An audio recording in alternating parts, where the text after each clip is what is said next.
మరిది గారు, మిమ్మల్ని మీ అన్నయ్య పిలుస్తున్నారు. వదిన వస్తున్నా.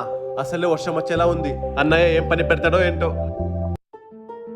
ఏంటి మళ్ళా తిరిగి వచ్చారు? నాకు తెలీదు. అన్న ఎందుకో పిలిచాడంట. అసలే వర్షం పడేలా ఉందండి, మీరు డ్యూటీకి వెళ్ళొచ్చు కదా. కానీ నాతో ఏమన్నా పని ఉండొచ్చు కదా. అదే కదా, ఏదో పని చెప్తాడండి. వర్షం వచ్చిందనుకో మీరు తడుచుకుంటూ ఆఫీస్కి వెళ్ళాలి. అప్పుడు మీ హెల్తే ఖరాబ్ అవుతుంది. ఆయనదేముంది, ఆయన బాగానే ఇంట్లో కూర్చుంటాడు. ఇది నేను అసలు ఆలోచించలేదే. ఒక పని చేస్తా, లోపలికి వెళ్ళి ఏ పనైనా సరే నా వల్ల కాదని చెప్పేస్తా. వేరే ఆప్షనే లేదు మీ దగ్గర.